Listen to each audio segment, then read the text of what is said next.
Hello everybody, Neil here from the Four Corners, and welcome to a video where we'll be talking about some pretty sneaky snakes.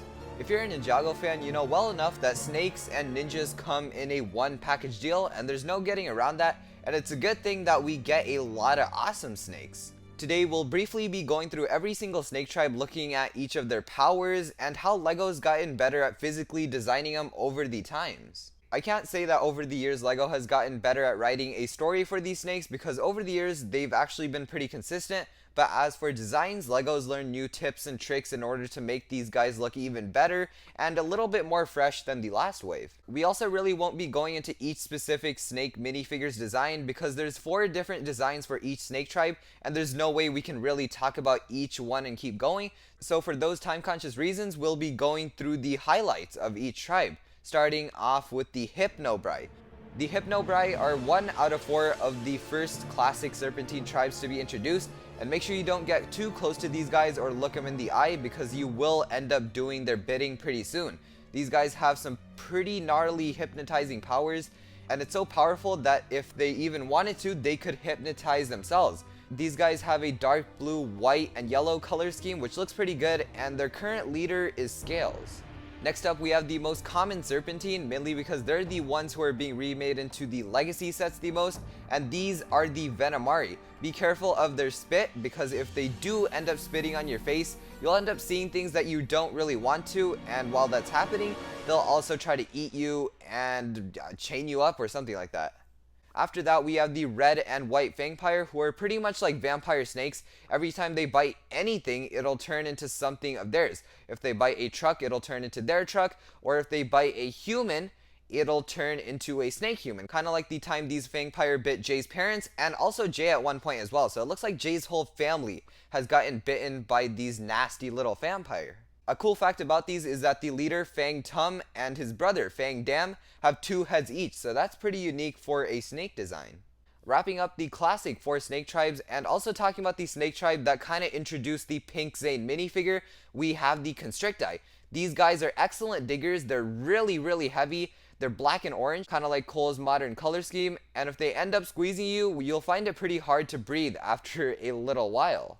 Now that we're done with the classic 4 snake tribes that have now retreated to a peaceful life, it's time to go to the more brutal snake tribes. For example, the Anacondrae.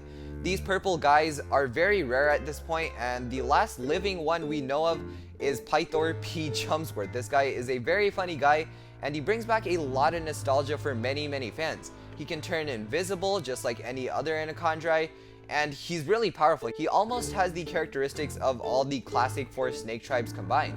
Most of the Anacondrae were either eaten by Pythor or sent to the Cursed Realm by Wu and Garmadon way back when, with a huge misunderstanding, which leads us to Master Chen and all those humans trying to turn into Anacondrae, but then the Anacondrae turned good. The Ghost Anacondrae turned good, and then took Master Chen and his worshipper all the way to the Cursed Realm, which also took Sensei Garmadon with him, which he at that point was almost also a Anacondrae.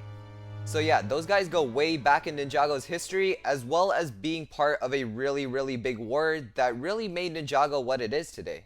Coming to a type of snake that I don't really count as a snake tribe, but we'll talk about it anyway, is the Vermilion. These guys are made up of multiple tiny snakes through a hive mind, making a big body. They're very creepy and everything, because their whole body is made up of slimy snakes going in and out. So it's pretty cool to see them explode and everything. And overall, I think these were a good villain choice for Hands of Time. They gave us a fresh new look at snakes, which is something we needed. We needed a new type of design, a new way to look at these guys. But in the end, they still don't count as a proper true snake tribe. Finally, coming to a very controversial snake tribe, mainly because the season was probably the most controversial season in the first place, and probably caused the most turmoil in the Ninjago community and made a lot of people not too happy with the show, was the Pyro Vipers. Now, while the Pyro Vipers didn't really do too much in the Fire chapter, I do believe that their history is more than pretty interesting. I think that was done very well. The Pyro Vipers originally were these metallic looking ancient Sserpentine tribe that we've never seen before, and they had these pyramids, and they had jail cells, and they had a whole civilization there.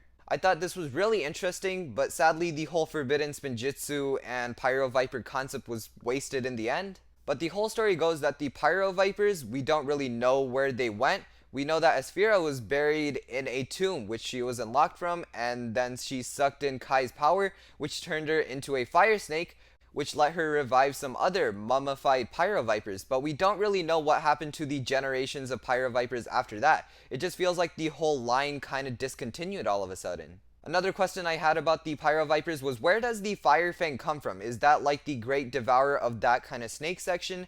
It's all pretty confusing, and I really wish we got some answers. But sadly, Season 11 was way too shallow and had a focus on filler episodes too much, even though it had a lot of content to go through, and it definitely had way too much ideas that were never really touched on, and if they were touched on, then the season would have been a lot better. I'm going to stop right there though, because talking about Season 11 is going to go on forever. We're here to talk about the Pyro Vipers, and the Pyro Vipers by themselves are pretty excellent snakes. They're probably one of my favorite snake tribes ever. In a Lego set form, Ssserpentine and the rest of the Pyro Vipers definitely look really cool with the whole dual molded orange and base color. But with that final note, that does wrap up this video talking about every single Ninjago snake tribe. Comment down below which one was your favorite. Mine is mostly the Pyro Vipers because they look the coolest and they probably had the most interesting history. It's just that it was too bad it was never touched on. But in the show, I think the most well done snakes are probably the Anacondrae. They had the most solid story to them. They were the most polished, and you can tell a lot of thinking went into those guys. In the future, I can't wait to see what snake tribes are going to be introduced, and I'm pretty sure it's inevitable to not see any more newer snakes in Ninjago. It's just that it always goes together. No matter how many ideas they have, they always like to go back to the snakes. It's almost like their little comfort zone, and it makes Ninjago feel like Ninjago. Thank you for watching this Ninjago Snakes Thoughts and Opinions video, and as usual, I'll see you in the next one. Bye bye!